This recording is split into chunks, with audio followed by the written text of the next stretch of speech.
Ya, ele tua nei tai fo, da ton fo I Samoa ia o fo de. Tai me ama tai nai fo ta po kalame po de. Fa so nei tai ala ia fion pa ia le tua. Yo da ton wa ile ama tai na fo ta to po kalame nei tai ia se fai mo sta tu talo. Ta tu talo. Ia vi ala va o ma tu tua le nei tai fo. Hallelujah. Mato iai fo I nei awa noa wa e wha awa noa ina mo I mato. Mato whata penpena fo I nei tae au a wale wha soa e ala ia wa whio pa ia rea tua. E momon mato whaftai rea tua I lo walofu tu noa ma lo wanga le lei. Ma lo wha maoni I lau tau singa ma lau puipuinga ia te mato. Meise fo I maa ua e meise le mamalo lo watu no o Samoa. Whaftai o māloto le atua o no le tu la fwa I o mātu tangata. Leo wa mawai atu le pō le atua. Mai a fo I le rei aso fōu le atua e whaupopo le aso o mātu ola. Mātou la ngona I le anganga fia ma le anganga whaftai le rei tai au. Ia o le rei taimi tama I o mātou iai le taimi o le mātou whaasoa. Ia nganga pa I aero mātou soasoan siri le rei tai au. Fetalai fa matala loto o le nei aso. Hallelujah. Fetalai lo lava mana fa ngana ina o me fa inga luenga I le nei aso. Fa moi moi atu o le nei tai au. Fetalai lo ngana tai ma fa mala malama la upu yo mato loto. Ya mesel fa fonga lo watu no Samoa le nei tai au. Fa manuia le tapo inga Samoa le nei aso. Ya au na tofia le atua le nei tai au. Ia tenang fo I le tua asina sina ia o le mamaro le atunu I le nei tai au tupulanga o tama matene le nei tai au mese fo I le whanau iti ia mātou siti atu nei taulanga I le nei tai au le atua mātou mo mia lava oero mātou tamai le nei tai au loa nganga fisoa swani mo I mātou se I e whamanuia ma se I e whamatala loto I le nei tai au ia tele so vi inga I le nei aso le atua. Ngā tio mātu tangata. Si tia lo suafa le atua I le nei tai au. Ia tele lava so vi inga. A fo ini mātu se man wha le tonu. Mātu talo le toto Yesu Keriso. Wha manga lolo mātu tangata I le nei aso fōua e au maia. Ia te oelo lava vi inga lo mātu atua. Ono suafa manu malo o mato li whaola o Yesu Keriso. Talo mvala au atuai. Amene ma amene. Hallelujah. Ia, viele atua le nei tai au fau. Fifia fo e tui na atu le au whatalo. Fa ni maru stato atuno le nei tai au fau. Le suafa manu malo o Yesu. Ia, whatalo whatuai. Au ona tofia le atua.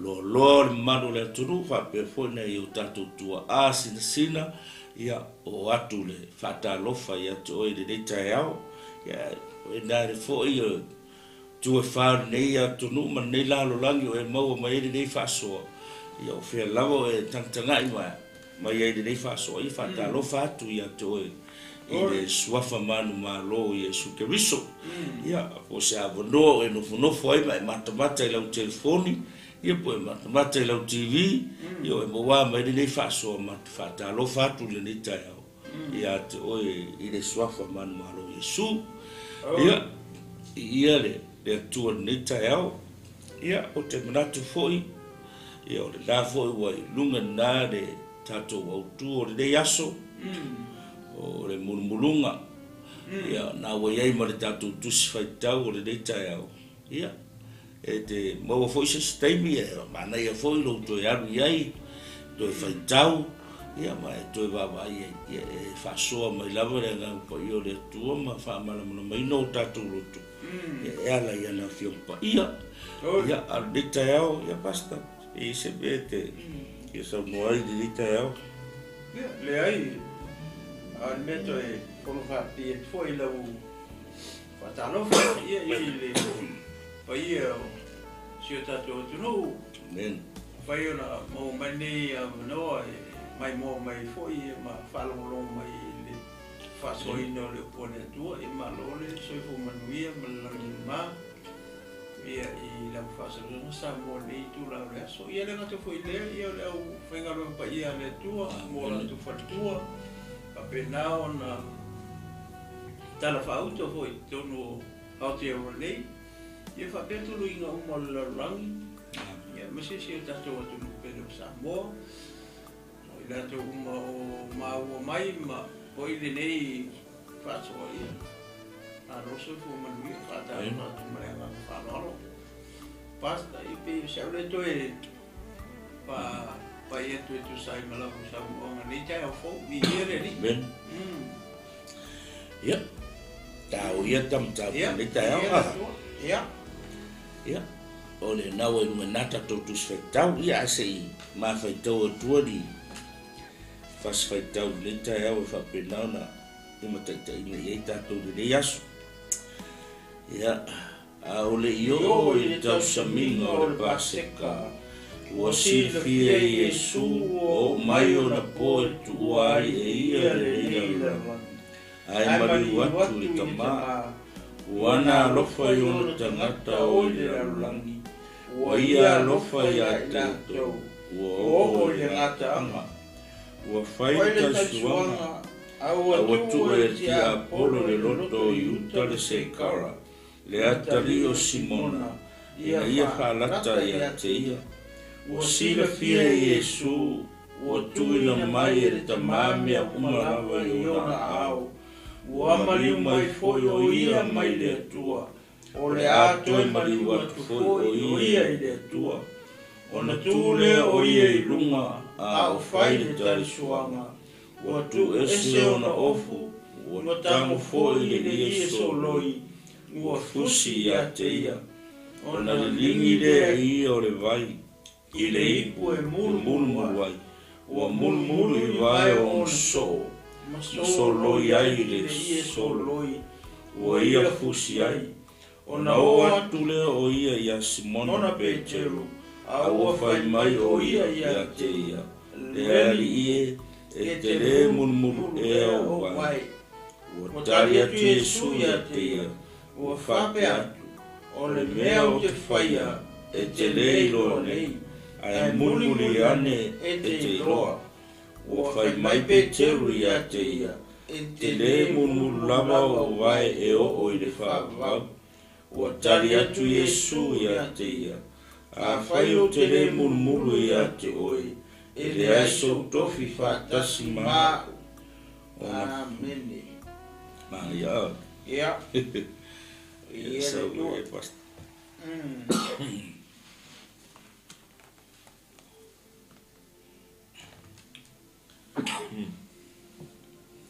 Yeah. Samoa na e sisila nei le utala Ben. na o fa ulu tala ina fa pe o le mulmulunga o le mulmulunga Yesu o le mulmuluina Yesu o vai o lona uso Amen. le ana tu sia Ioane le o le sopele o Yesu le tantonunga lau keusiano ma lau fatutua fa pe o le tangata le o le kasa no Yesu tangata le I le tino Amen. Niana I tu sia lalo le tu sia ia o le tangata le fumai le fia pa ia le atua o le sopele tangata I tele na whalangolango atu I le fatafata o Yesu o le tangata fo I pito sili o na kolosi a Yesu le tangata le o Ioane le na tusi le ma ia whamau ngai lalo ia le mulmulunga le ia o le pauhoi le o le tangata pi fōringa hoi le ese ana tusinga I le uri e matai ma le koluka e le si tusinga ma ngai a tangata le fia I na e te mau le whai unga ranga kusi le tau koe lufu foi koe lufu walo le matau muli au le Ioane le ngai e tusinga Ioane le whapea anga whapea kusia foi le menga whaia Yesu. Le whapea le ofi kusi, le ofi larangi ne, menga whaia Yesu, o lono winga. e ke kaya umang kusila lo o apostol ho ia me fa Yesu o ngem ko kele ngi isi me o tu sia e kuspa ia ngisi kele o ngisi mau me fa Yesu le maria la ole tu sile foi le leo fa me leo fa mai sa ai sa fa la to tel suanga ale wa tu ilunga Yesu fucking olan mele oro ise fe au vole le mota to uma mo le tino keriso male kalesia oro o afifi mai tolo le tala le ia se fe au mota to la kerisiano le au fatu tu o le tino keriso le au pa ia male au pele Kako malama la fe aule a fifi mai tonu I. Kari kongo le mkua fe alufangi a le tino kemis. Amen. Pe o le benga le a fifi mai. A ke kilo fale le matanga ole tusi. Fa mai a. Fai mai. A ole I o I le tausa minga o le spaseka. Ele I o le tausa minga le. Kausa minga lea lenga o mai e Ioane ma Petru ka penga I lunga le fefe au piko lunga ngora uringa lenga kuri mai Yesu e ka penga I le paseka po le whaupu le o le lasa o Ioangi ma Petru lunga o mai ka penga lunga le fefe au piko lunga Amen. Ele io o la I le keiminga ese la keimile te suanga le le tai suanga le I le tala le fa mai o le I o I le tausa minga o le paseka ai kilo le mele fa I o le foi ai su monga so I pa tele I o la le tausa minga le fa pe o le tausa minga o le paseka lenga ai le paseka o ko la fa manatu le paseka ai kamo Yesu le areto male woinga usa o le kaimi kongu anga lenga umai le kausa minga o le paseka inga ai mu mai lo I le kausa minga le ri le foi fa mau lo e matai ma le ko luka wa kamo I le areto fa kai me foi wa o lo king o le ngai kamo le woinga fa kai o lo koko ngai ele ese la kausa minga o le paseka ma kausa minga le fai pe kako wa le fa mai ele yo o tausa minga o paseka o lona wenga ese foi la tausa minga le ai Yesu mo nga so I ale la fa mai o sila fia Yesu o mai ona po tu o ia le la rangi ai mali watu ile tama o sila fia le lei Yesu le ai ma se o ma o la ke lo le o I ka koe loa ia le matai sau o le tua. Ia mai se foi lo tatou ali o Yesu Kirisa. Nga o ia lewa ngai lon mele la kupu. O le mele la kupu. Le la o ke mi koe ka kilo la I le ainga le ai le yo le paseka. O lewa matana o faso solo ku le ke mi lenga ngapu ai Yesu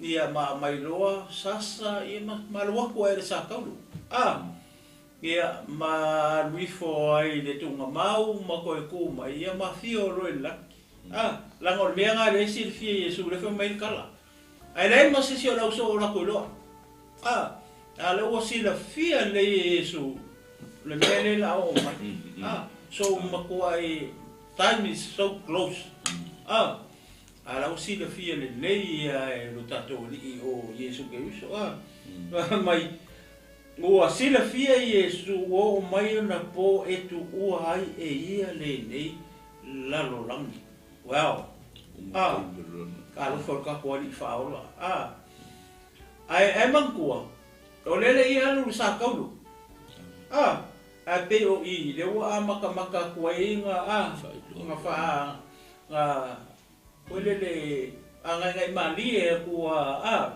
ni me ia ma wa ku le mele nga ai e paseka uma lo paseka o lo ilumo le maua o ngā lenga o ia e o kulo i uka mara ori ia po e mai ngā ia mwhaasoro mai ia maro ku sa kaulo lui for ku mau ia mako e fio ile la ile ala o si le fio le ia Yesu le mele fa maka ke o ka ko o le aso ka ko la longa e o mai a ka ko o le sikanga i loa hoi loa whapea o leo o mai lei unga whalpui pui a son fua porea e sola Basta solo ako. Iyo Wala kele meo le ai le ngare kangi kangi la o lo le whalpui pui o le son fua whalpui pui vai mele o i ka kele e o mai ele la ngona fo ele ia ka ku kemsia le meo le la ngona fo ele o le rofa lo ka ko i fa ola amen eu ia na do e mo ia le o uma ai aka ko fai ka o kala pe ia le kupu amen pe ia le tupu o le mele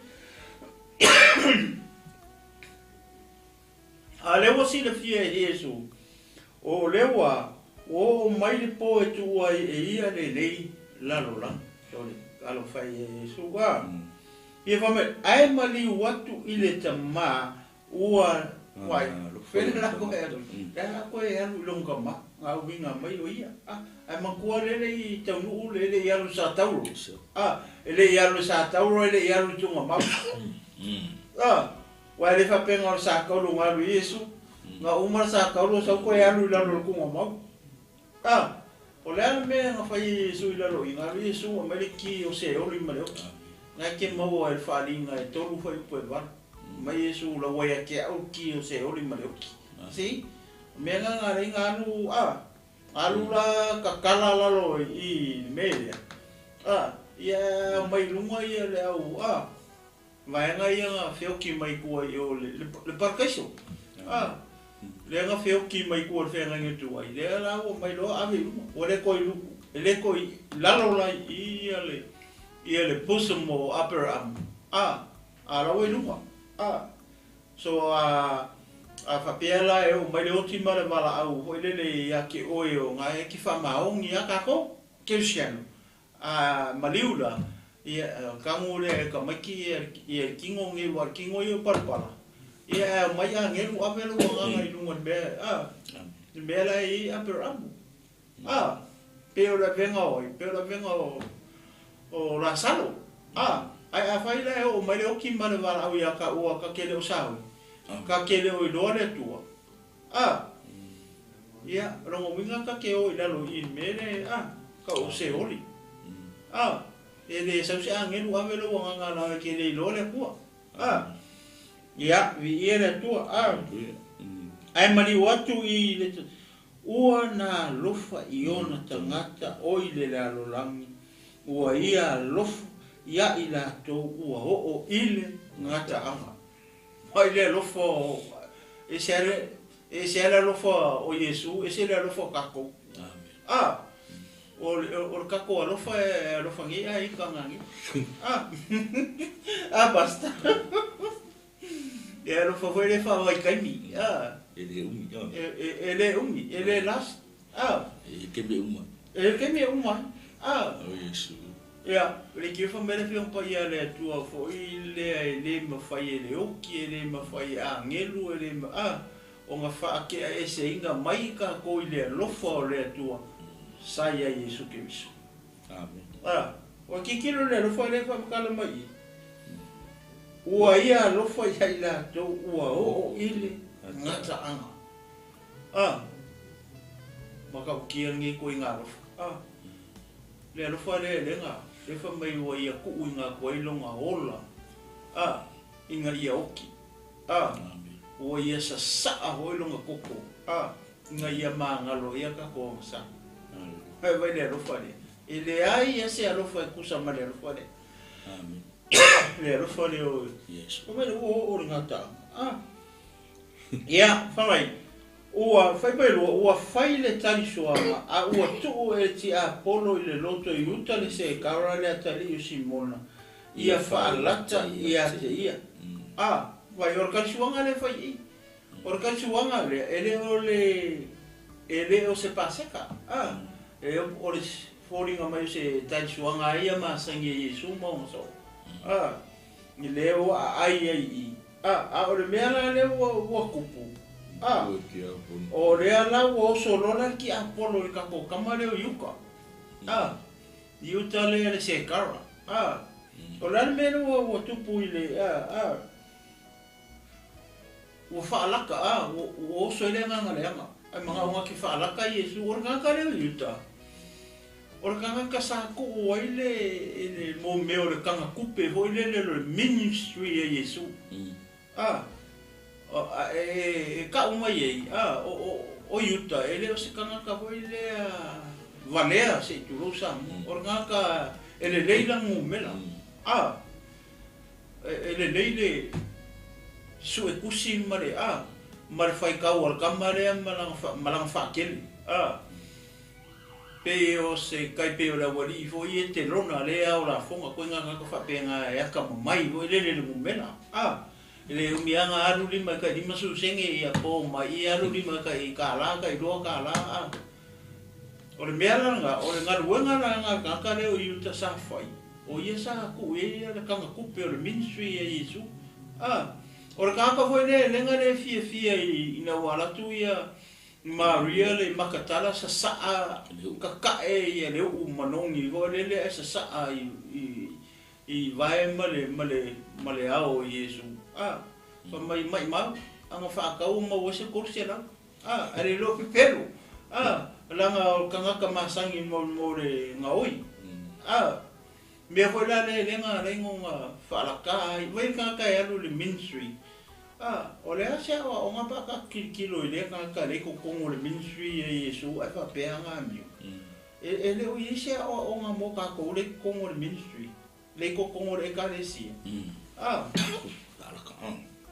que vai ni mele foi ele com aquele com ole ole que ocupe kuso que ocupe le o ministry e Yesu le nga o ye com i ka ole me ko nga renga sa wasa kangi kuri mai ka fa pe ya se o nga mo ka ko kulo sa mo mara fa fo ngi ka ya o ingai ka ko ole ale mo se me ka ocupe ia fai kiki ngi me o kupe me fa pe nga o kupe leo mo ta o kupe o nga ruenga le tu a wore ai uro a wongi se ya I le me ole kupe wa le I u le ka ko po o mai me nga o tanga tele o yuka ele I u le ele I u le lo ngora arka ka sai ko mo le ministry orga ka sa fai mas o Yesu vai ni mele le nga end up ye si le o so ele se kala le mo ka ko fai hola o nga lue nga le tua ko lo ngi yaso e fai ka on kupe mai ke on I kupe ale kalesia ia fa maong maongi mangui ai lo so fo ia mangui le ainga ia o fai mai ia e lo peso lo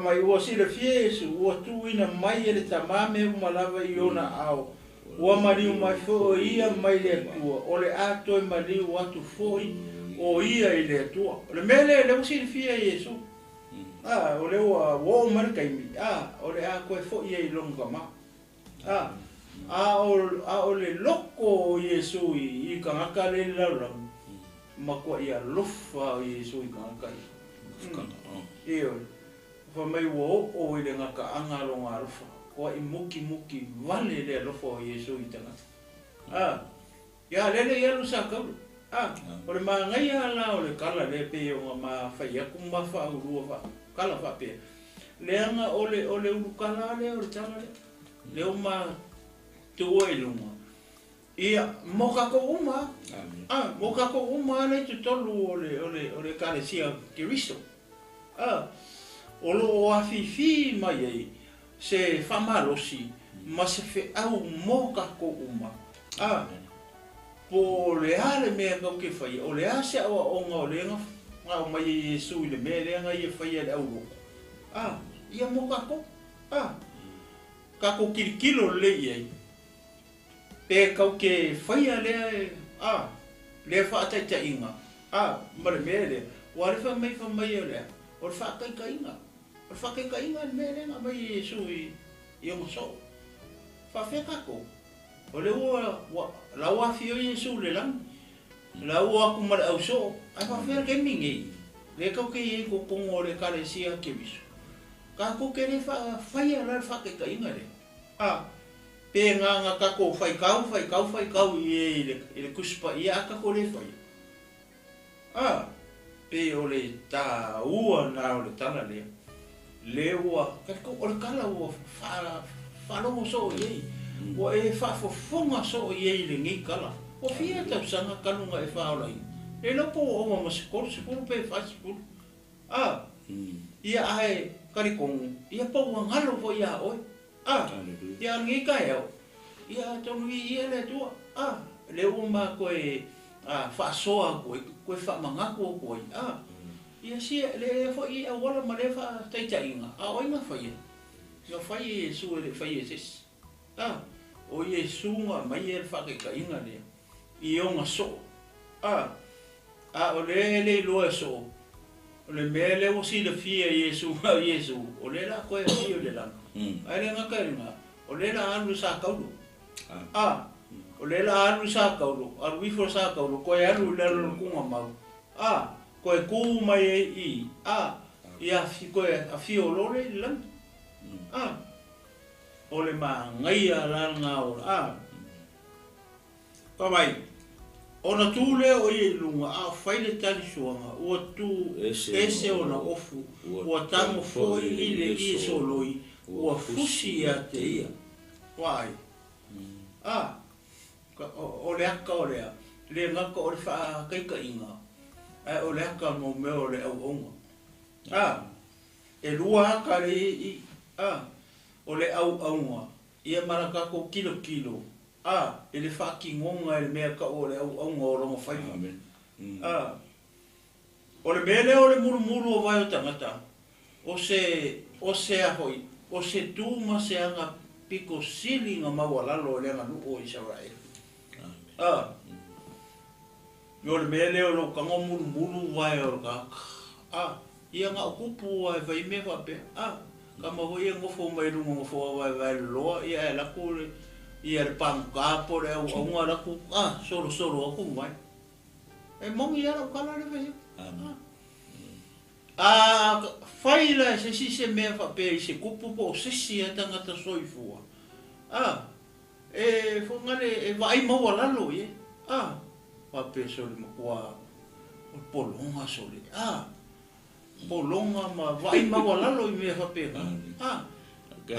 le ka umana ia basta ia va me le vere que sa mo do kai e piunga e ka o le ngaruenga le o lo fulu o vai o le skanka ele chega no kam o pasi mai de kamale o so de mesa o ia o pasi mai kamale o fuluipu pasi mai kamale o salu o ko kamal pefu o mo kwa o kwa Yesu de me mo kwa ia mau wala lo mau wala lo o kwa o kwa de me mo kwa le wo ai vai o ka o so de mo ka mo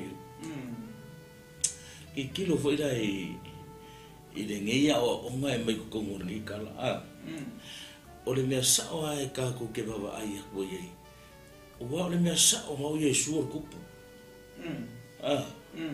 o Yesu ke biso o le tu el tino o le ku ai vai i le ngai le wa wi foi la lo ka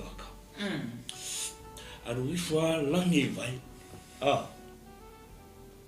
o i la ka ko ke do ai so le loko le o nga le ma le loko ka ile wa ma ngai o le ka inga ma ngai o le o nga mesu a fe ko ka mai o le o nga ma ngai nga sa o ko ole fa o ngana le wo ye foi ale fe me yo ko fa pe ngala ko fa muka Amen.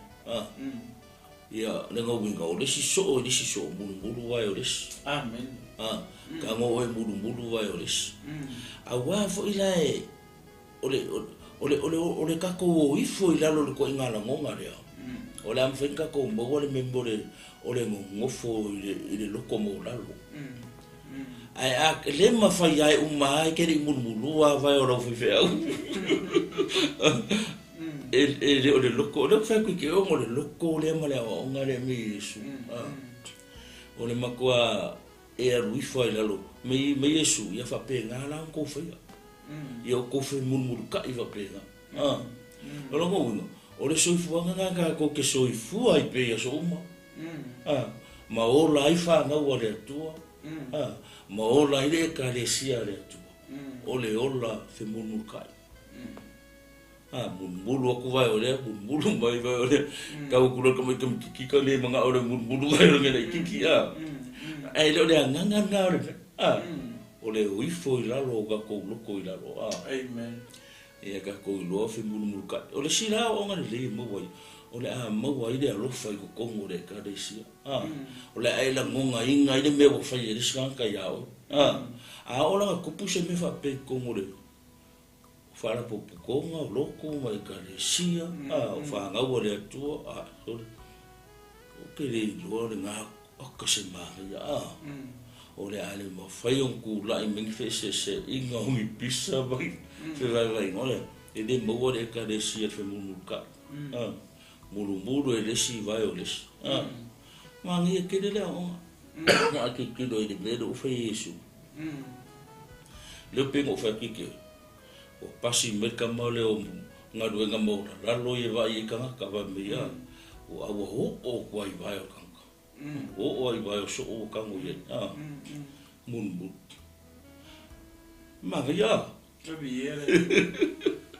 ya le tu me se o lo sini o le por eso si la fia pe o le mele na e ta o va pe o Yesu o le e pe o le tuatino amen ia le waka ko mala ma o Yesu o le ulu o le kalesi o la psiri a foi le ia mangai foi fa tu pu manatu me se foi le mai mo ma le o ke siano ia ma le foi ga no pa ia le tu ni tai o la psiri wele a wala waka ko kilo ngi amen ese le tu langa o Yesu mau so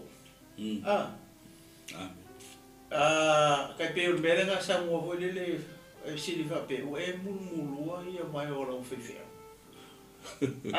ia mai foi sili ora sili foi la ia foi le fa pe o ke sili la e fua ia il mele foi su e o mo me se foi fe o nga ia fulfulua vai o la au ku po la nga foi nga Olha só o sili da fia wa le na sili na sili va pe o e fulfulua ia vai o la foi fe a ka kilo ia Yesu mana ngambele fa ilenga ke munulua vai o nga ulu po anki a como po le o apostolo ele fai ese apostolo se me fa pe ia Yesu o Yesu mo fai ela o fenga o le ala so si lo fia foi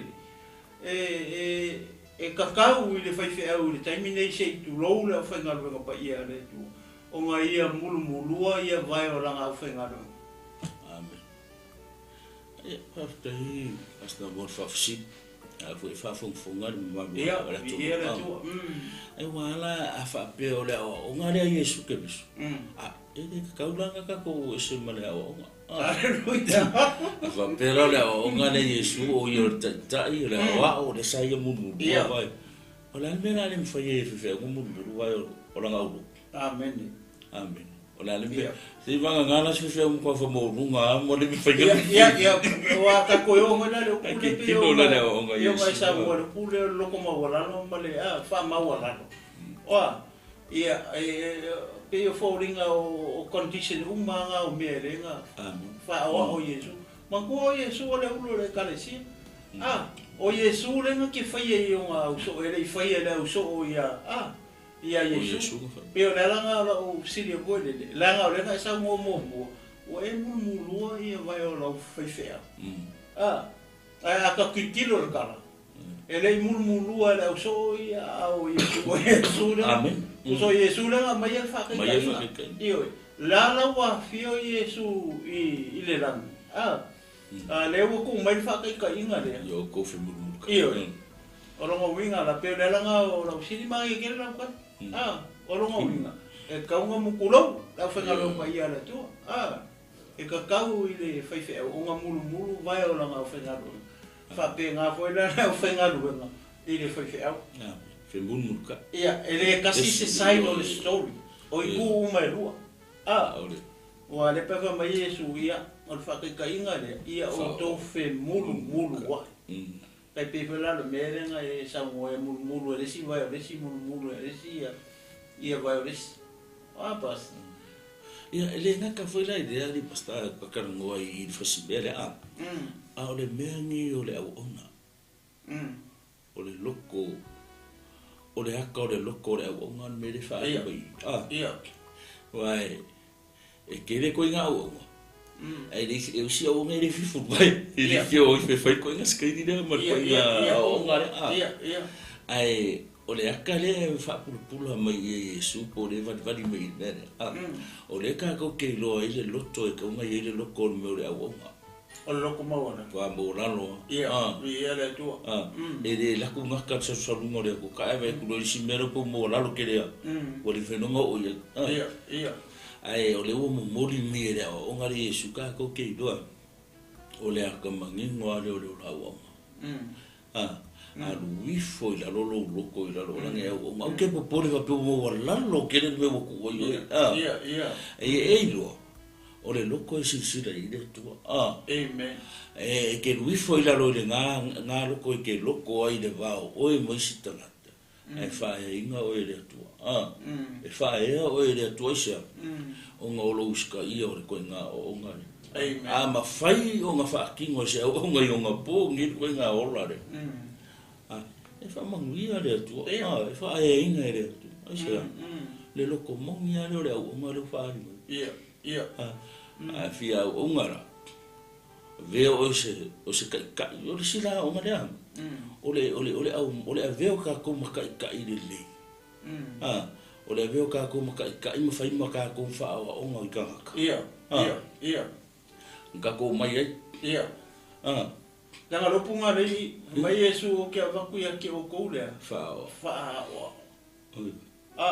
amen kilo la le o kilo ye le o so le ala o afio Yesu I ole langi le ala fa ye o so vai o Yesu yo ko fa pena la nga ia fe mu ele sides vai oles ele fa pe vai la ngi ke o ka ko va pe ro la ye ngi aso nga le masau nga le mo e ku o mu vai pungu la lo ai ole fe aula ya fi me ko ko ole aka ole au nga loko mo lalo ole aka ole fea lo fanginga ma le lo mongi o I diskanga ile mongi o lo loko I le lua ngā rurua I kongo le ka le sia ma diskanga wa ka kilo le kongo loko wa le o ka le sia I le ko ngā sao fa I ma ko ngā rurua e ngā rurua wa le mongi le ngā ia fi fea ui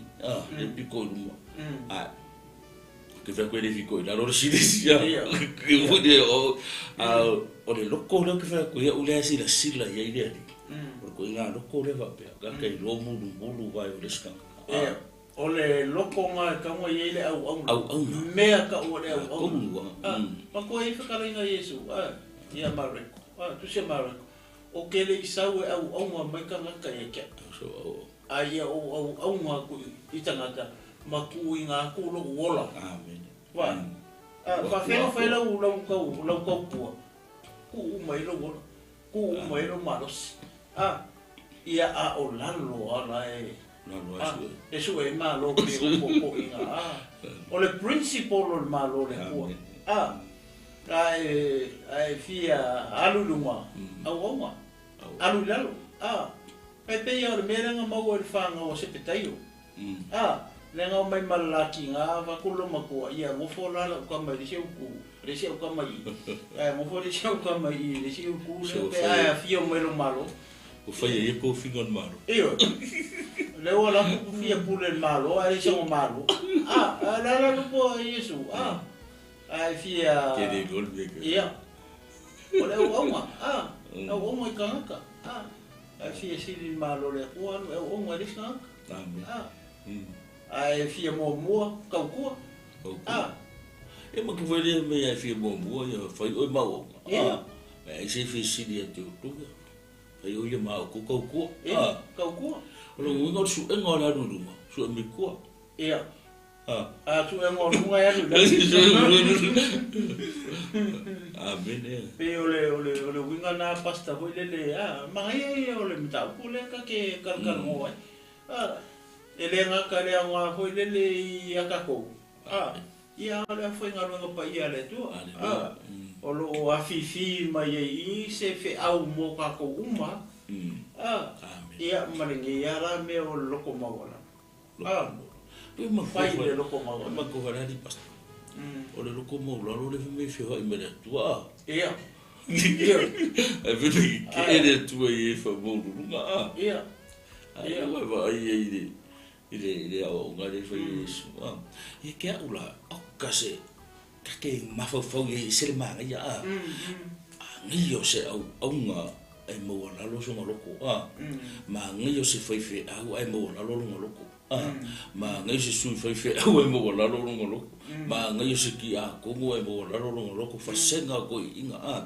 o le ase ko inga va ai ko mo le ka desi pe fa pe o loko yo au na ngai o le ko inga loko le au mai ni kanka e ma ko o le ama ko fa mangia le tu na sa inga isa sila mo le tu i loko o nga mare au nga fai mai la ona ngai ora o ngare mai ia era tu o lo pungo wi fu mulu vai o deskanka e pengo fai kasi de o le ke ele o nga luenga ne ko mo la lo al vai ia le mo ko ka mo yesu e fai o ngare dei ya de o nga lo i lo la ia wa nga uma lo fai mai ko fa pe nga o ko fe mulu ka pa o tanga tano ke pasta o la ve kala o esa mo pau ko inga ka ke fai ai le ngaluenga nga o ka makikiva ia ka mo la lo ko ia ka ma kwa le ya se me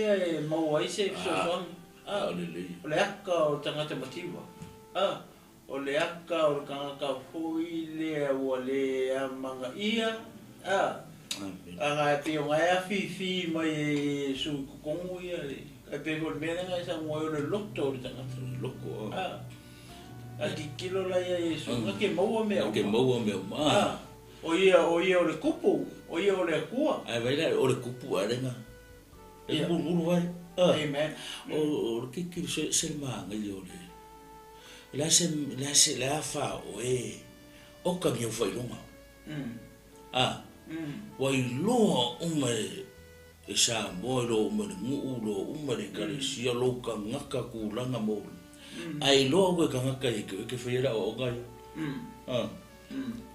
ka se ba ya fa pe ka sole se vai de foi ka mo lunga e do haru la lo e lo e lo yesu o le mena nga e ka ko ke ba ai e ka mingi i ba ai ko ai de o nga re yesu ni ke wa ka ko mo luma ka ko ka fio ka ko kofi mo luma mar ka ko maru li me ai le mo la lo ko amen ai le fai ka ko ifu la lo pe le o nga re yesu wa e le fa pe e va yesu ni fai longa pongi no ko spa yesi la sila e le ko ka e fia i lo ko e le atuo se lo ko le ke lo ko ya pe la o fai fa o se ma nga yo fai longa mo wa lunga lua malu ali mai lo e kangaka os kangaka ka mai mo lunga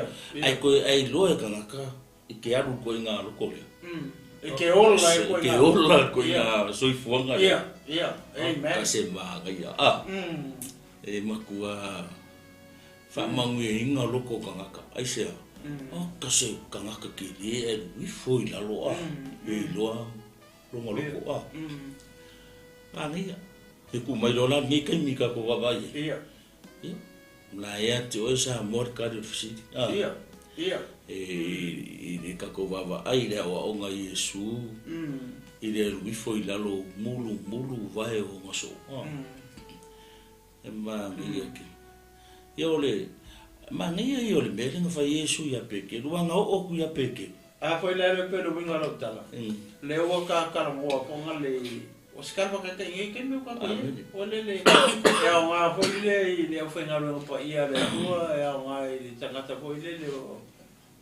foi le esa lida kaika ia iso se mea e nga ka o le loku ia fe se mea o ve ai o se kai o se ngaruenga po o se fara putonga e ka ua ke le kala le ma le fa tai tai inga le ia mo ka ko uma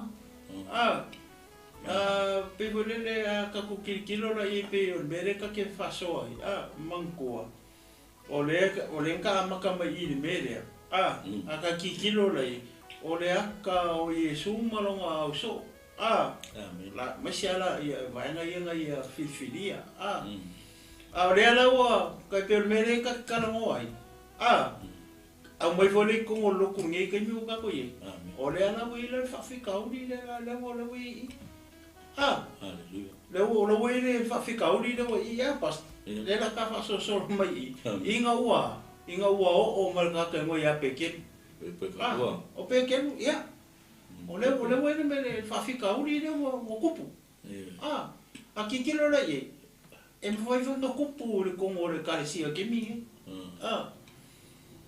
o le me le wo kupu wo musu pe ke lo e mulu nga vai Yesu ia ai vai la Yesu o fai ko la fa o fai mai pe te ria te e te le mulu lava o vai o i le fa va e o ko e musu e va fica uri e musu e mulu nga vai o ke longa nga sui le mango vo pe kilo ele upura Yesu fai a ure mulu vai ia ele so ko fiva ka si mo ia e fa longo ko era le so ko o le Mario le vai que de a kilo ye pe foringa mai e lugo fa fica uri le fa mai mo e ke le mulu wa o vai o fa va fa kala i ko lo mai Yesu o le mulu ia o vai ele so ko fiva ka si ma ai ko sui vo kala peke o le manga o lo la peke lo mulu nga o vai ai manga o lo fa ka ele lo e fa ko la va nga vai ia le lo manga o lo ele nga ka mulu vai ai mulu markingo ia kasi nga me o so mai peke mulu vai mulu marima mare pi fa pengale o ngor menga manga o foi te le mulu e so to fifa tasima ia i folo i lalo le so i punga i lalo mai ia fa pe mai le Simona Peteru ya te ele ali e a lava na o vai a o lima foi a to molo vai nga ko so i mai nga so ro manga ku ka ele ako ia la manga ko ka ele pa vai ma ia kere ku mai wala ko o le loku nge ke mi o ka ko i ia pe ke lu ko pe nga kamanga mukingo ai kamo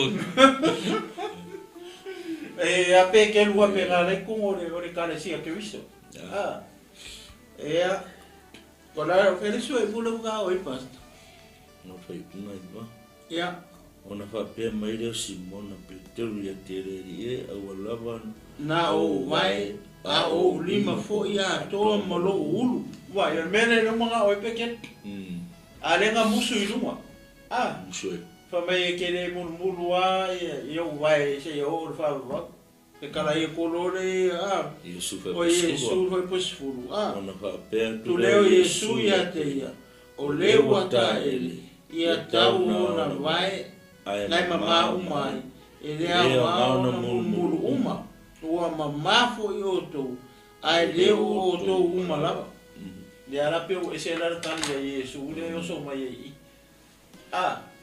Ranga ia whainga o whakaringa Yesu. Ia.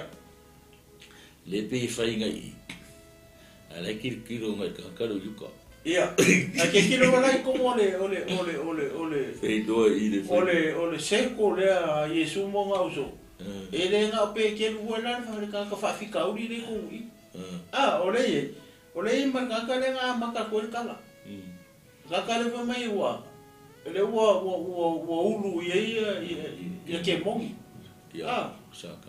Ia, aka kikilo le kani le Yesu. E kele mea e whauringa mai I le mama pe ke. Ko e le mama koe markaka le whamai. A kikilo le kana, le la ua kangaka. Ua kangaka le kukongu I le li o lea. Peo le ua, o le whaakaika inga ia le ua mai Yesu, me le o mulu mara ngā lue whaakasi. Amen. Ia ngā lue whaakasi o le ia helpless I lesi me whapenga. Wai a ke kilo le aka le. Lesi. Ia o le sosongi lesi ngā lue whaakasi. Lue whaakasi. O le ua mai o le aka le, foi lea. O le ngā lue whaakasi. O e whapea lana fai. O le mulu foi le. O lea mai lea ka o le muru I vai ma ngā lue whakasi le loko mawalalo. Ma le kasi loko. Ea, o la resi vaina na o i pas. Ma Yesu e le mama. O fai po sukas. Le la whamai. Awa o si le fia e ia le na te whalata ino ia. O le mea lea na ia whetalai atuai. Ua le mama o tou uma lava. Kasi lale, kaka lale, le whakoe luai kanga. Le winga langa I whai whape Yesu whekaringa. Ia. Kiro ngai I kakaro yuka. Ia. Mai kele Tau winga le markaka le whamai le mama uma o ko. E markaka le mama le kongu. Kakare mari konga. O le aka kongo le karesia. E kupu hoi kongo le karesia. Amen. Ia ai whawhakai wale o le amai le aka mare o onga. Ia mo sunga I whawhengainga ma leaders. Inga ia e kawanga I loa lako inga ka whapea. Ia disko ina me mangi e mouan bere. Mero le ola whenamana makai. Ia. Ngā lulu e whakasi ana he lama he resi. Ia. Lai ngā lulu e whakasi ana he malama resi e whalaka. Ia. Mangi era onga ne mei sui. Ia o se kala hoi lare kungu bengi o ngā lulu e kākou whanga o reri. Kongo whala pukponga po le alama se meo loku. Ia. Ia e se mkākou le fo ila ngonga e reri le. O le la e ngā lulu e resi ala su resi se be. Ia, e kuria. La ke be whareanga ai. Be whareanga ai. O ngā riska ngaka. E kau le pule. E pifori ka wanga mera kau mesa. E le doronga roko ai e kuri. Ia, pe kau whai whea. Ia. Ko inga whaku I whai mahala malama ka I kākou le winga lala o ngā le. E mai e kākou sa o ngā. Ia, kākou ese foi marea na ngonga o le whai ola lama kau lama lama. Ola whai lama lama ka. Su e lesi se mea fia I lesi o uso. Ia e leo whinga ngano ngau Yesu le do e kongi. Ia. Amen. E lawa me rea o ngai mo inga whaalaka I e yuka Yesu. A le whai au ngā mo kako. Ia kako e se mare o ranga rea. Ongi o kako wola whaalaka pe ola kaula malama I risa. I se mea li. E leo whinga ngano ngau Yesu. Amen. Ia. Mare au.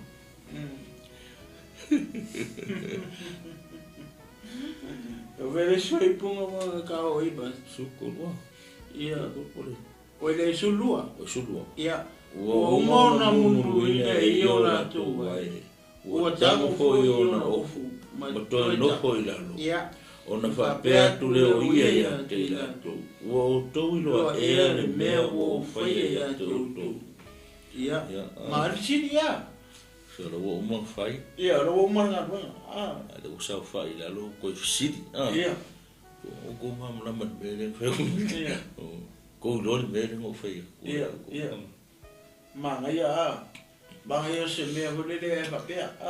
Mai rai kongo le kare siamba le loku. Ma ngai e hurere. Hurere o mga whai skar whakai kai. Langa i sūrenga te whai ngō whaia i o ngā uso. Ma ngai e kere hurere skar whakai kai. Mai e whai whai au. O le kare siamba le au loku. Kau kala iei. Kala iei. O ko malamalama le winga o mele ngō whaia. Ia malamalama tangata. Ya ka lue whakasi. Iyo. Awa malamalama. Ma ia pe malamalama. Pe le uma skaro ka ile uma ka o pe la murmur. Pe le uma murmur le fai au ia vai o le kalesia ia malo mai lo la lo ia ka kala ko. O ko lo le winga mele o fai ia o ko lo. Ka ko malamalama mele o ele winga.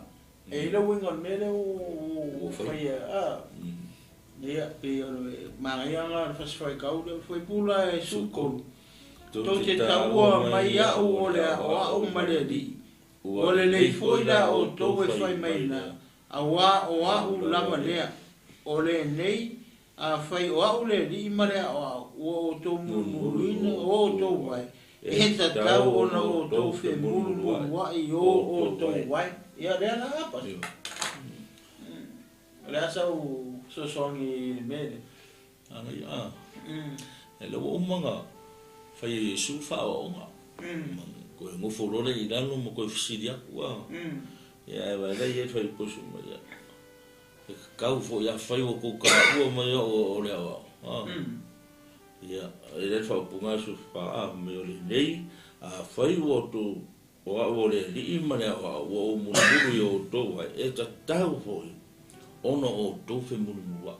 E winga no le o sa o nga le me Yesu. Ia, amen. Fai na ku ka o mai au ye lo fa ye ku le o fa me lo Yesu. E ka ka ko yo mo ko fa penga. Ka fo nga fai o ko me ya. Ka mo fe mulu ka i o ko ka nga lu fa ka si o ko. Amen. Ani Ia re. Ia ora o nga na moi.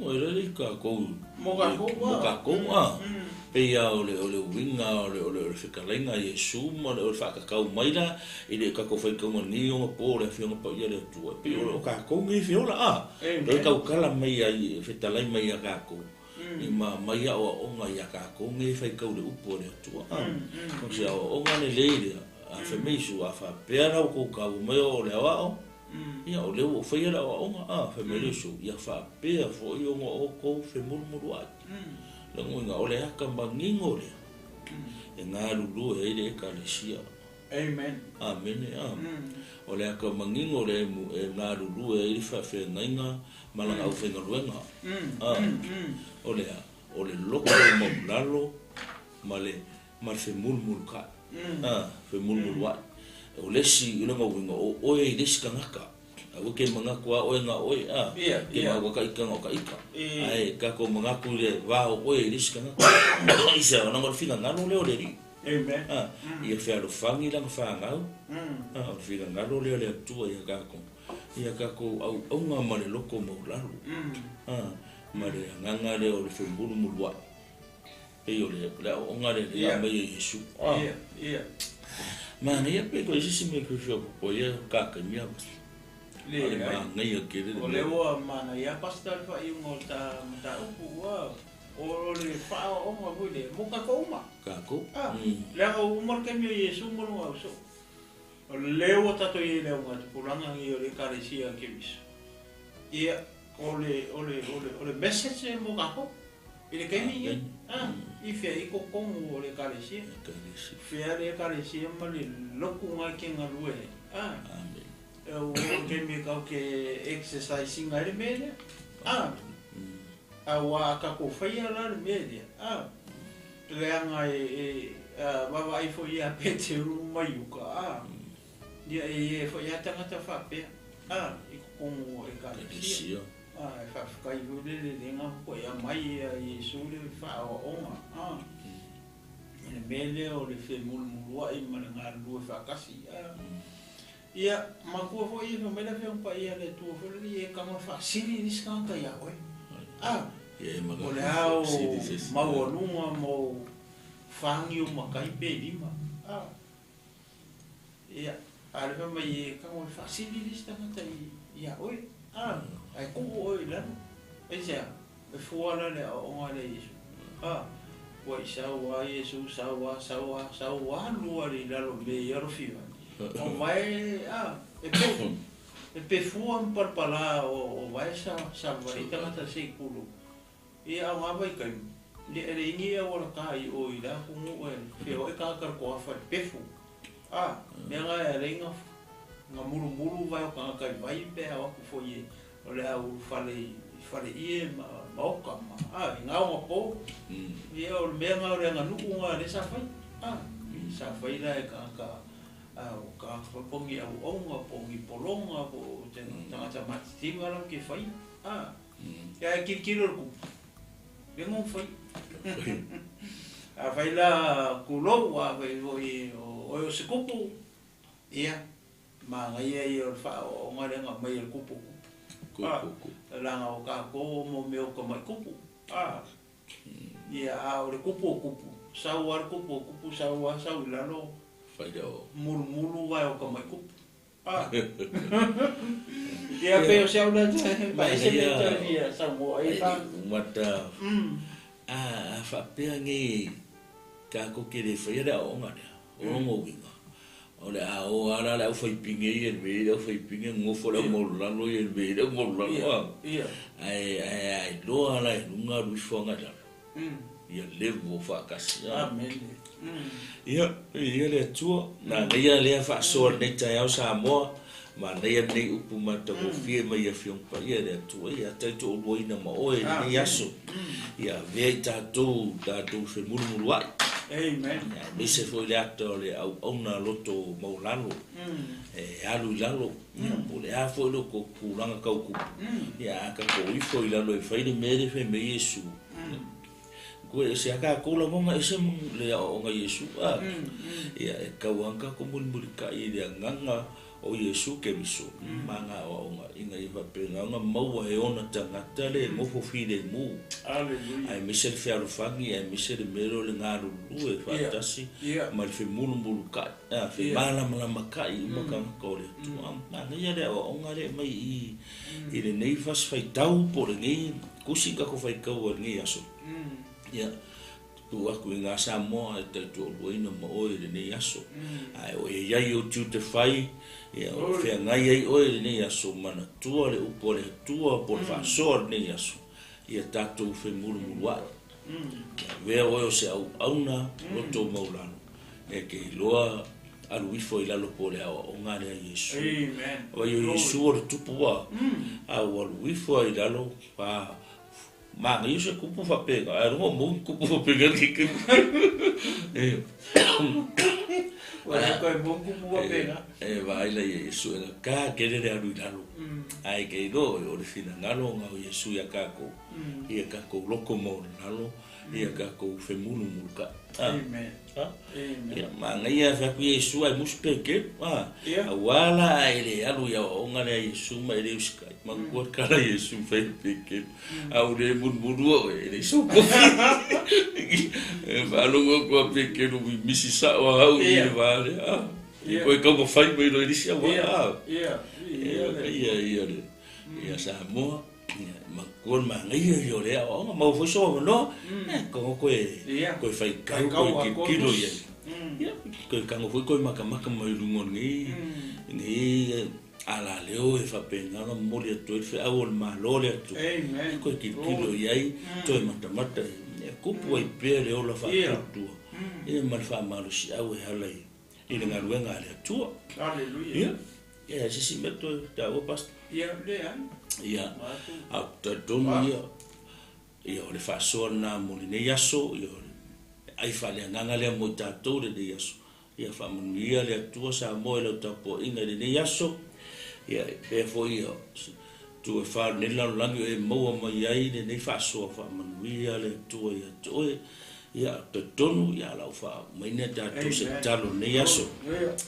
Ia lava oilo mātou tua soifua whaawawau mātou te toi fo i mai awa ia te oi ma toi tuina atu le whaafitai o le whaamanu ia te oi whaafitai anganga pa ia i lo whaatasi mai ia whaamatalatala ua whionga i o mātou loto au whaafonga fo isi lo atonu ui le yaso i o mātou tai tonu le atua ua whaiwina le mātou whaasoa le ne aso tuina atu pēa i atu oi ngā ruenga rou lava mana whaamanuia Samoa lo mātou atua tapua inga se o mātou atunu mesi foi au atutofi ale atua ia o le loa o lo atunu le ne aso whaamanuia i tu te whai o le ne aso mātou o ma le upo le ne aso ia mātou whemuru tai mātou o le aso ma le nei wheau ia wei mātou ni au auna loto whamau lalo